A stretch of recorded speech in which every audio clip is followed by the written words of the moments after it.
Good morning. My name is Emily Underwood. I'm the Community Initiative Specialist at the Missouri Historical Society. I want to welcome you and thank you for joining us this morning for this installment of STL History Live, featuring a celebration of bread, connecting our past with our present with Jean Florini. The Missouri Historical Society hosts about 2 to 3 of these STL History Live programs every week. You can find the full lineup on our website, which is mohistory.org, or you can look on the Missouri History Museum's Facebook page and check under the event listings there. The next program coming up is tomorrow at noon. It's our Soldiers Memorial Chow and Chat, and it will feature a historian, Jared Frederick, sharing forgotten tales of struggle, sacrifice, and community. Before we get started, I do want to take a moment to express some gratitude.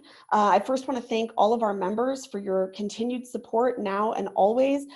That support helps keep programs like this series going.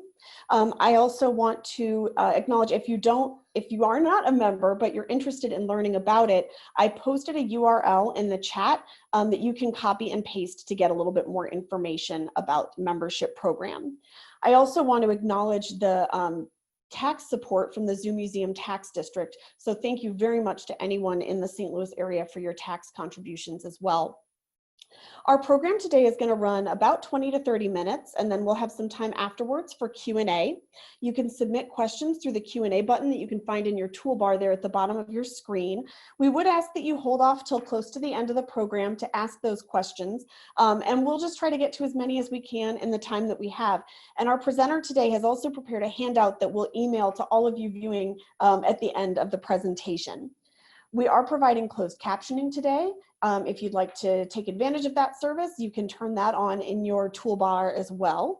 And also, if you want to go back and rewatch any portion of today's presentation or any of the STL History Live presentations, you can find those on the Missouri Historical Society's YouTube channel, and they're usually posted the Monday following the presentation.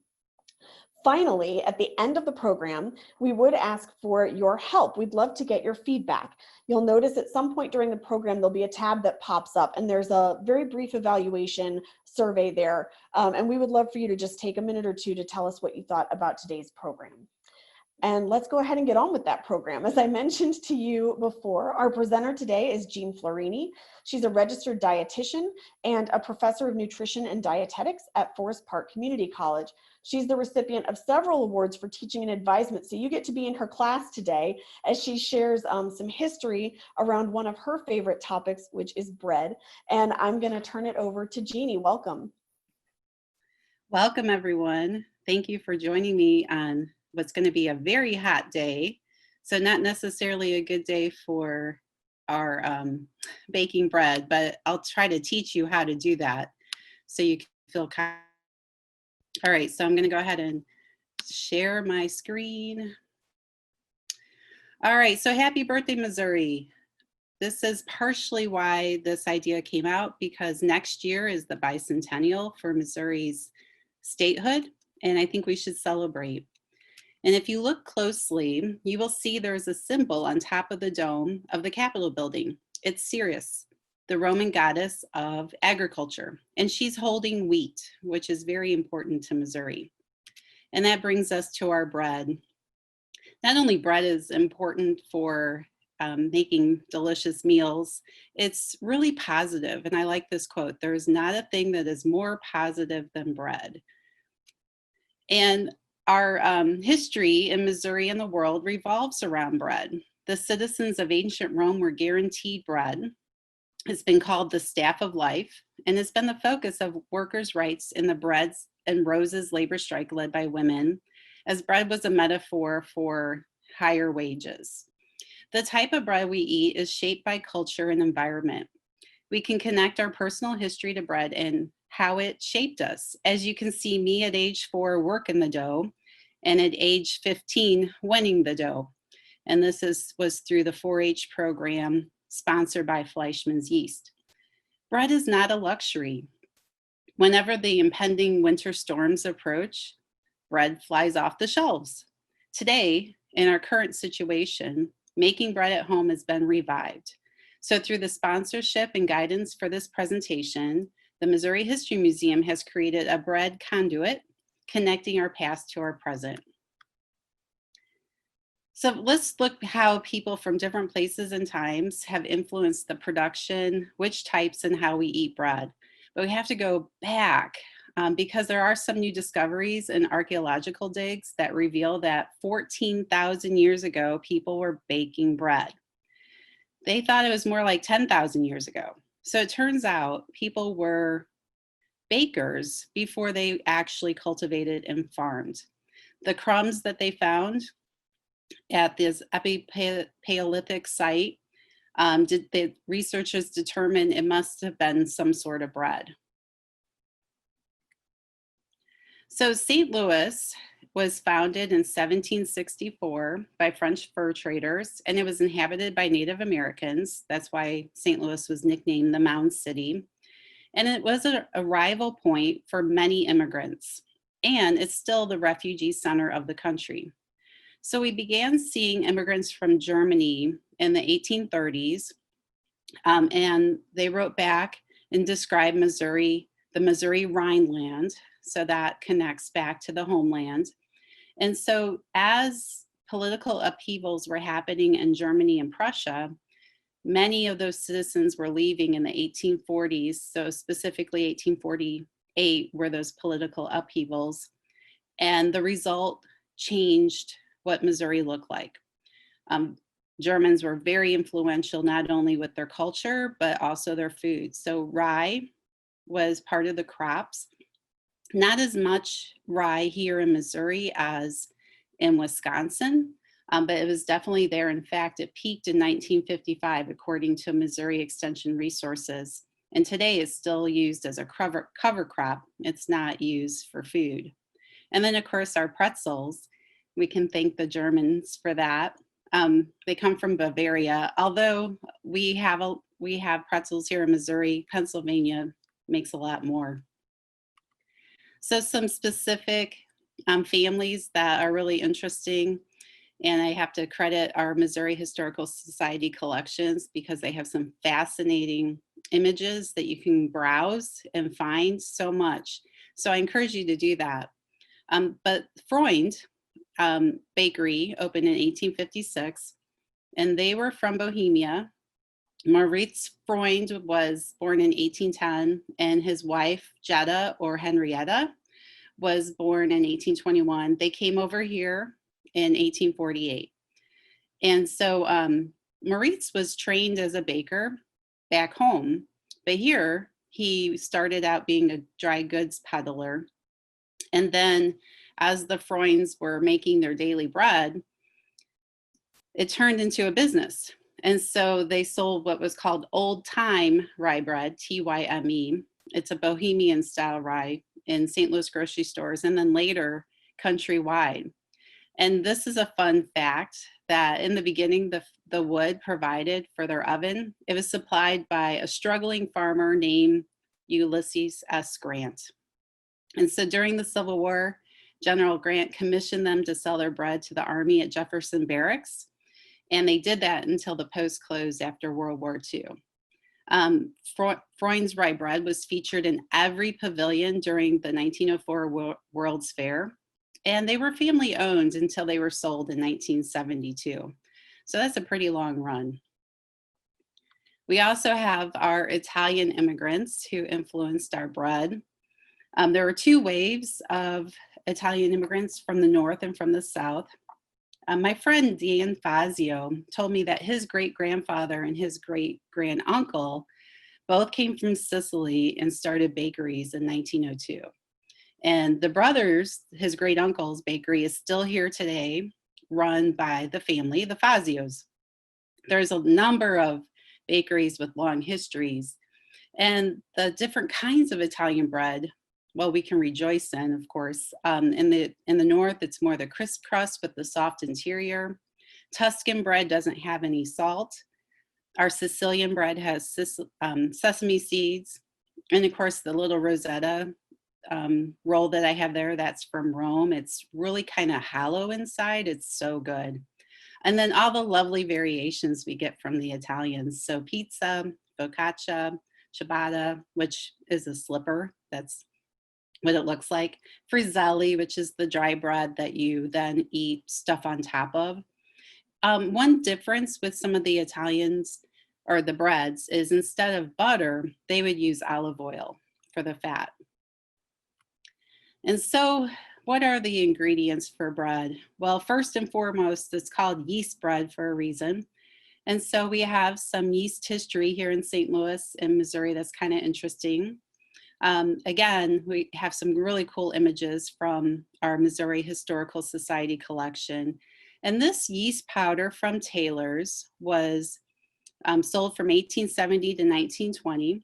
I found something called My Mother's Cookbook, and there's an ad from this yeast company, signed testimony from several hotels, as well as a special committee that claimed this yeast received the gold medal in 1872. So when we think about yeast, I have to mention just quickly, Louis Pasteur, so pasteurization, that's where that comes from. In 1859, he discovered how yeast works. Bakers would use what was called a starter. And so they would pinch off a piece of the dough from the previous batch and feed the yeast. And so you kind of got whatever you got. It wasn't real standardized. But Louis Pasteur discovered how this worked. Now, brewer's yeast, when we mention Anheuser-Busch, they use brewer's yeast, but that doesn't work really well in bread. But it was very ingenious of Anheuser-Busch from 1920 to 1933 to diversify to survive Prohibition. And so, by the way, the barley malt syrup that's mentioned on this car too was so you could make homemade beer. So, but it was legal to sell the barley malt syrup. And again, this is a great example of a German immigrant making a huge difference in our culture here in Missouri. And the fact that they could hold on and revive after Prohibition was because of their genius. All right, we got to mention Fleischmann's yeast because he was a neighbor. He was in Cincinnati. Charles Fleischmann, who is Jewish, was born near Budapest, Hungary in 1835, but he came to the US from Austria to Cincinnati. And he was disappointed by the quality of baked goods here in the US. So he went back home, grabbed a yeast starter that they used. He was a distiller back in Austria, so he kind of knew a little bit of something about fermentation. And then he obtained the yeast for baking. And from that, 1868 is when this happened. He created a standardized yeast so it could be consistent. The Fleischmann's Bake It Easy yeast book, that was the book I learned from. There are so many good recipes, but also you learn about how, when things go wrong, you can look up in the book and it tells you. And then this other cookbook I found from 1917. So it's really kind of cool how much education goes along with the development of a product like this. My second date on here, 1940, that's when they wanted to create something so the GIs overseas could still have fresh baked bread. And so that's our active dry yeast. That's when that got invented. In 1984, rapid rise yeast came. And so our yeast had our 50% quicker time to rise. So you didn't have to wait an hour, or usually you just cut out a proofing time. And then in 1993, they sold the bread machine yeast, which I understand bread machines are now very popular again. Now here's something that's really cool though. So Fleischmann is now here in St. Louis. They're part of the A.B. Maury Corporation, and they have a Fleischmann's Technology Center so they can continue and educate. So you can actually, there's a hotline you can call and say, here's what's going wrong with my bread, and they will help you with that. So just some common issues associated with yeast. First of all, yeast, of course, is one of the souls of bread baking. The other one's flour. And so they're affected by your kitchen's microclimate. Yeast likes warmth. And so the hotter it is, the more quickly it will grow until it experiences thermal death at 140 degrees. Actually, that's one of the problems. People kill their yeast too soon because the water they add is too hot, um, or you're proofing your dough in the oven and you turn on the oven. Yeah, that's going to kill the yeast. But summer days have more heat, and so it will rise quicker. And a lot of times people will go by the time it says in the recipe rather than watching and knowing what it should look like. So you need to also know what yeast to use for which purpose. And that's where the Fleischmann's website's kind of helpful because it shows you the different kinds of yeast and what you're planning on making. So for example, for pizza dough, you don't have all the rising, all the proofing time. And so they have a specialized yeast for that. Active dry yeast, you don't need as long to activate it. But because yeast also needs moisture, if you leave your container open, let's say you stored it and you left it like susceptible to humidity, you'll kill your yeast because it will start working. So you want to try to get to know your yeast a little bit. There's a website called becomeabetterbaker.com, and I'll show you a couple handouts from that website to kind of help you figure out what's going wrong with your yeast. If it has a strong yeast smell, it overproofed, it's going crazy. This is a steamboat receipt. So I like that acorns were good enough until bread was invented. St. Louis was an important location for the building of the Missouri and our society here. So I love the lovely handwriting here. You can clearly see this is a receipt for yeast and bread. So the flour. So as I mentioned earlier, Native Americans were in Missouri first. They used acorns and corn as flour components for their bread. The Hopewell Indians were the tribe here.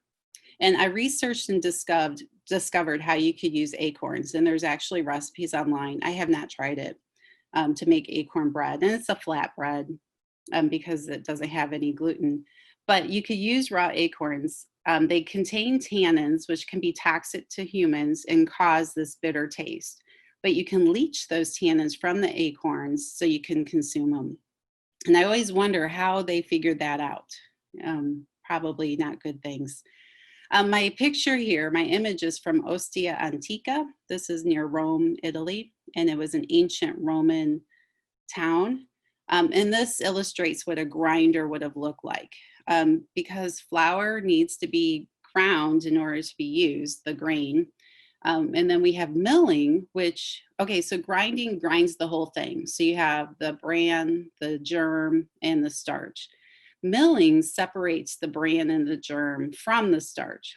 And so when we look at ground flours, those are going to have the bran and the germ, which is healthier, yes, tastier, according to me.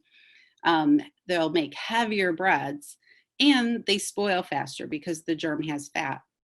So this is where milling became really important to help preservation.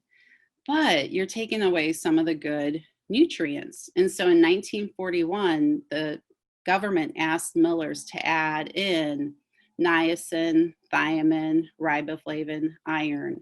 And this, of course, was to counteract some of the deficiencies they were starting to see in the population and to prepare the physical readiness for the young men for war. So 1941.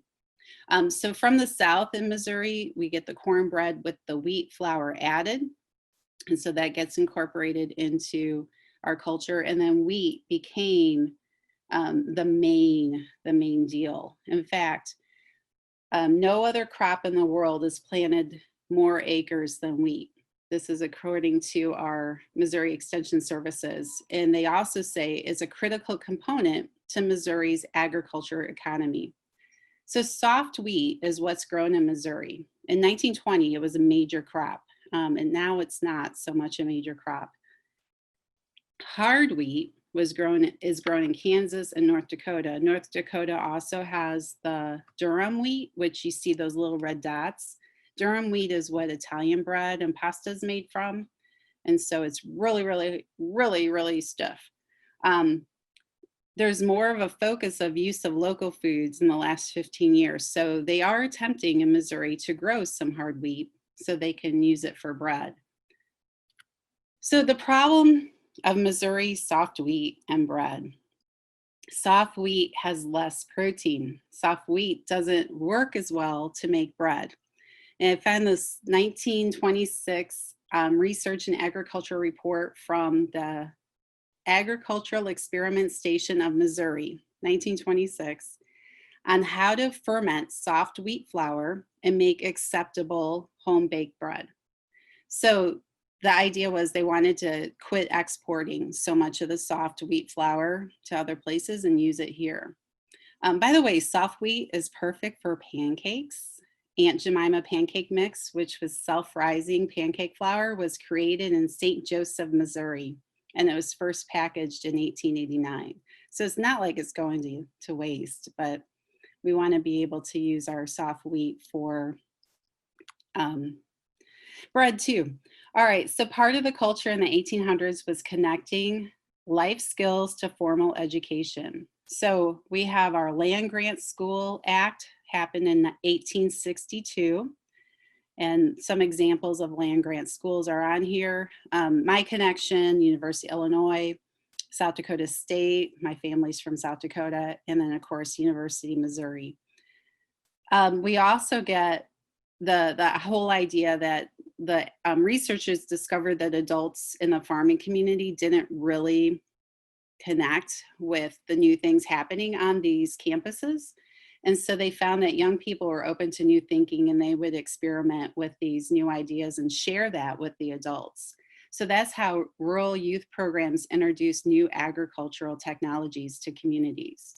The idea of this practical hands-on learning came from the desire to connect public school to country life. So building community clubs helps solve these agricultural challenges, and that's how 4-H was born. Also in 1914 was a cooperative extension service. So this is the extension of education beyond the university walls. I didn't realize this. I was a 4-H'er. So the first 4-H club was 1902. So that's before cooperative extension. By 1912, they were all called 4-H clubs. And then 1914, they were part of cooperative extension.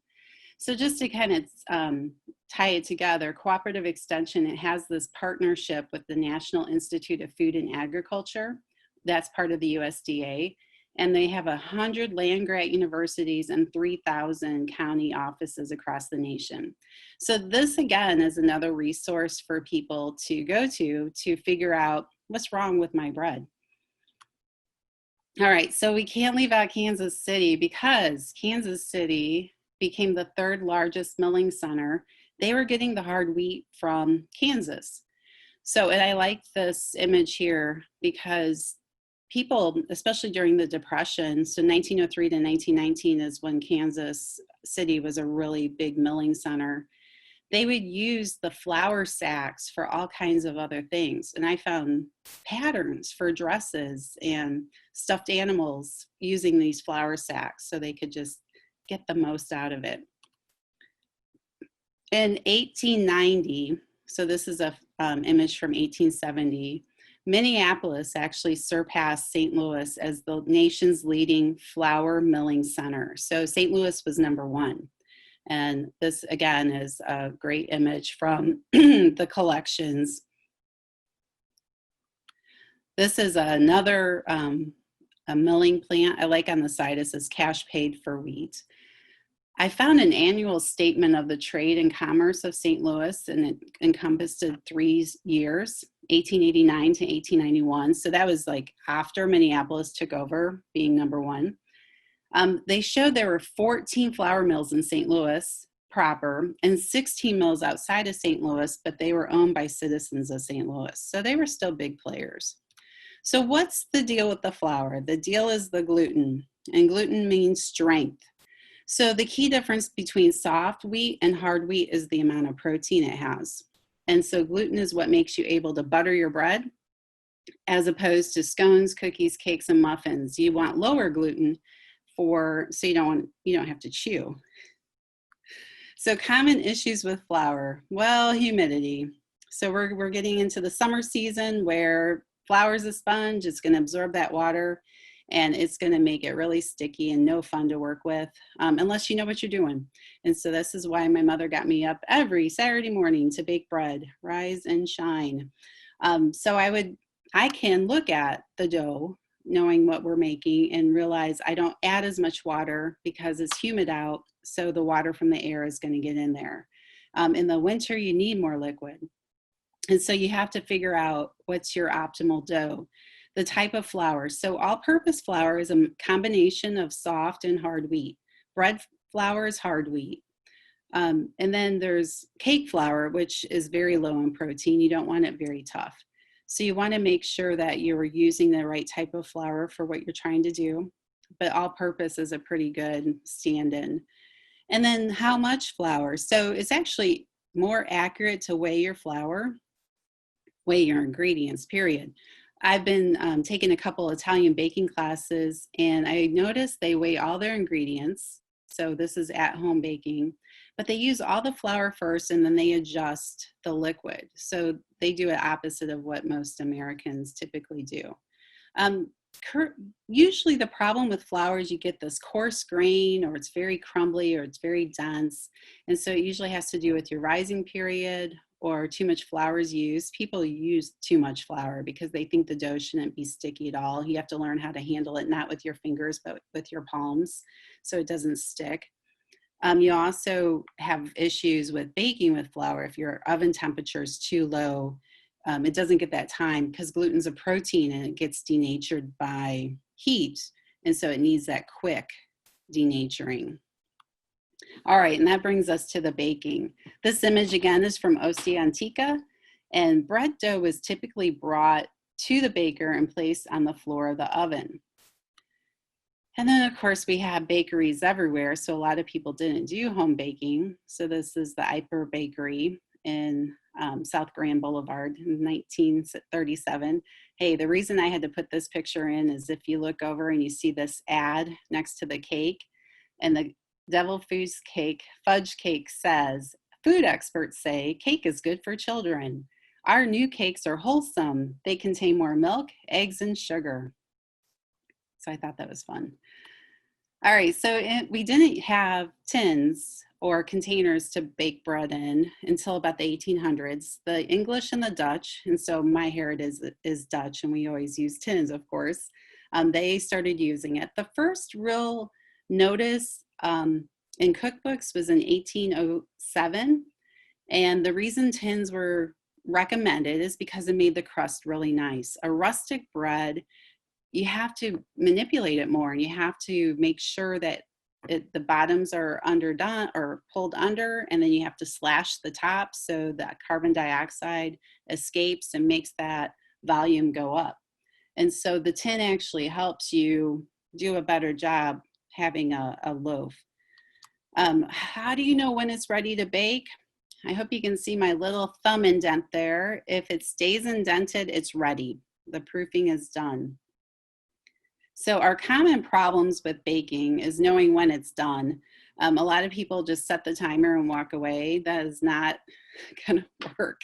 And so the way you kind of know is if it's golden on all sides, the internal temperature, so you can take a thermometer and it's like 190 to 205 degrees. Or I always tap, I flip the bottom, flake it, and it sounds hollow, then it's done. And how much goes into the pan? Well, you have to allow for a proof, and then the oven spring in the oven. So about 1/3 of the pan gets filled. It's easier if you find recipes that tell you how much the weight is. So if you can weigh the dough, then you're not going to overfill the pan. And then proper cooling. So as soon as this thing comes out of the oven, you need to put it on a rack so it can cool. Otherwise it gets soggy. And then it starts to stale as soon as you let it cool. And so slicing it stales it, so wait to slice it. Refrigeration stales it. Freezing, not as bad, but you know, homemade bread is meant to be eaten. It's not well preserved, so go ahead and share it, eat it. You should eat some every day, right? All right, so this brings us to our technology in Missouri. Chillicothe, Missouri in 1928 was the home of where sliced bread began. And it's really interesting to note when I was researching this that 15 years after sliced bread was invented, so in 1943, the government banned sliced bread to try to save energy for the war. And it caused such a consternation, the ban was withdrawn 2 months later because people didn't know how to cut their bread. Progress can interfere with some basic skill development. So here we are again, baking bread at home. This is my favorite baking tin. This is the can my mom gave me because she opened up this can like before I was born, or right before I was born, and we bake bread in it. It's a perfect loaf. It makes sandwiches and toast, and it lasts about a day. And so when I was younger doing my bread share, this little loaf of bread and a quart of soup would be gifts I brought to my neighbors. And the gift of homemade bread is a gift for all your senses, and it does stimulate your brain because you have to think about stuff and you observe and you're working the brain. And I don't know if you noticed the Fleischmann's tagline, but they said, "Nobody bakes it better than you." And so I encourage you to think about baking bread and sharing it with others. There's a couple of resources that I'm going to mention here. So Emily mentioned the handout. So this is the handout that I compiled, some recipes and activities so you can play around a little bit with bread. And I have some fun tips and then some reminders of what's going on, but I have experiments and I have questions. So this could be good, school extension, learning extension. And then of course there's recipes. So you have to, give these a try. Try not to look ahead so you don't get all the answers. One of the websites I recommend is this Home Bake.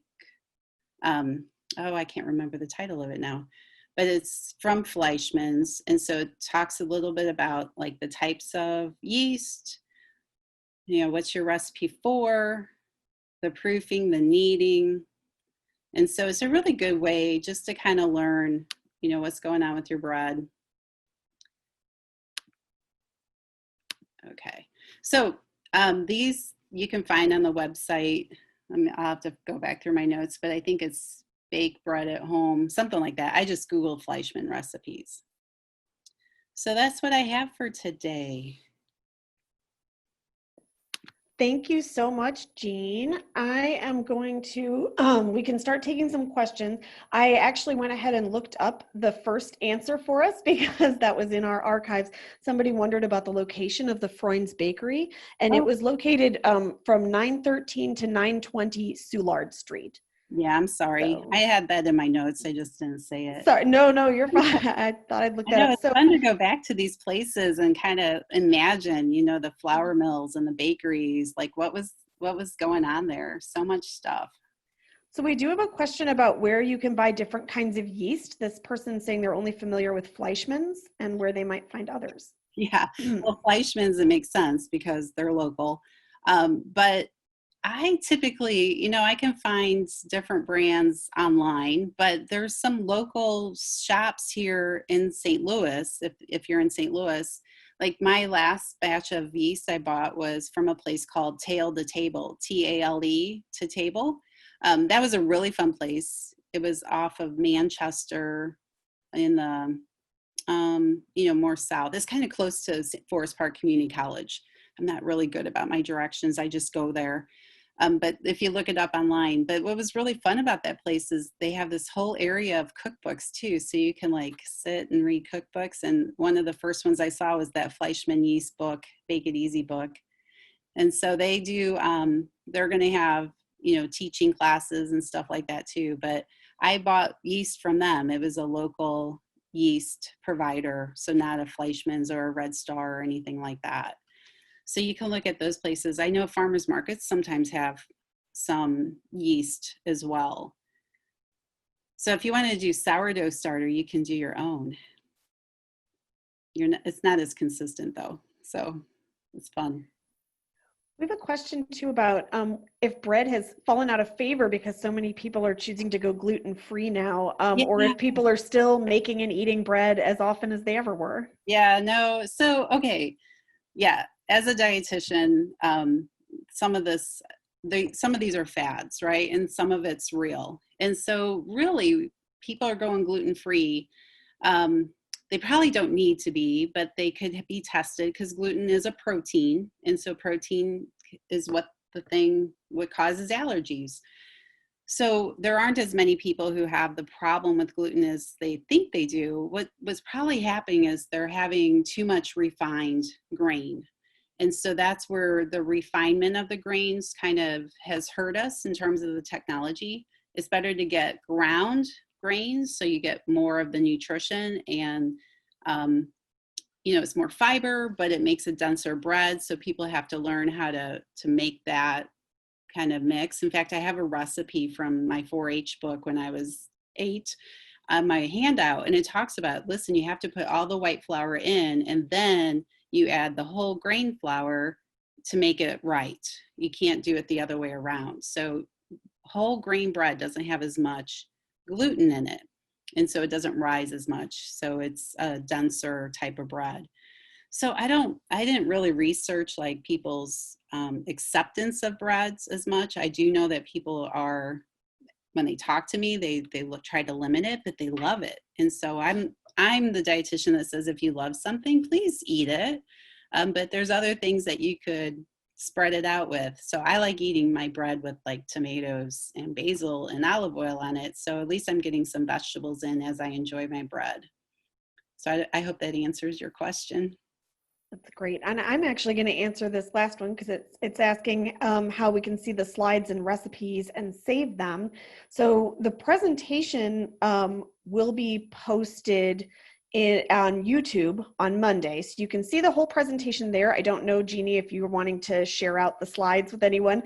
We do have the handout that has some recipes and some little experiments you can do in the kitchen, and I will email that to everyone who participated today. So you'll get that coming to your email inbox. So you look for that. You might look in your spam to make sure, just in case. And actually, you know what, I'm gonna ask, there are a couple other questions here I think we have time to take. So someone is asking if there's a nutritional difference between raised breads and flatbreads. I would have to know what kind of, so no, I mean, flatbreads don't have the yeast in it usually. So are you thinking things like naan, which is just a different kind of bread? But nutritionally, bread is bread. And so what makes a difference is if you're using the whole grain to make that bread, or if you're using more of a refined grain. And so I encourage people, even things like flour tortillas, go ahead and look for the whole grain one. That's going to have more nutrition oomph, and I think they're tastier. So one of the things you have to do is, of course, try to teach your palate to appreciate and enjoy those whole grains, because that's really what happens with our culture is you become used to the taste. That taste is everywhere. And so that's why these artisan breads are so cool, because the flavor changes. And making your own homemade bread, you can experiment and find the flavor profile you like. But typically the nutrition's the same. Great. And we'll do one more question here, which is, if you want to eat as much protein as possible, which bread should you be choosing? Okay. Yeah, so our protein needs are not really as high as people sometimes think, because we get a lot of protein, but whole grain has a lot of protein. And so that would be, if you're choosing a whole grain item, you're getting more protein from it because of the protein is reserved in that whole grain. Your bread flour or your durum wheat is a much higher protein complex, but I think the serving size, I don't remember exactly, but it's about the same, about 3 to 4 grams of protein per serving, which is a pretty big amount. So what I usually recommend is, hey, calculate your protein needs, and then you can see, do I need to worry about trying to get it through my grains? Because beans and, obviously eggs and milk and cheese and things like that, but beans carry a lot of protein. So if you're getting enough from those things, then you probably don't have to worry too much about trying to get it from your grains, but grains do have protein. So go for the whole grain. I always say go for the whole. Thank you so much. Thank you so much, Jeannie. Thank you also to Kara, who did our captioning today. And a big thank you, of course, to all of you watching. As a reminder, I just said you can look for the handout to get emailed to you a little bit later today. And again, your feedback is always important to us. So don't forget to look for that survey that should have popped up sometime in the last half hour or so. And it should really just take a couple minutes of your time. So thank you in advance for helping us with that. Please be sure to check the schedule of upcoming programs, and we hope to see you back here again real soon. Thank you so much. Thank you, everyone. Stay safe.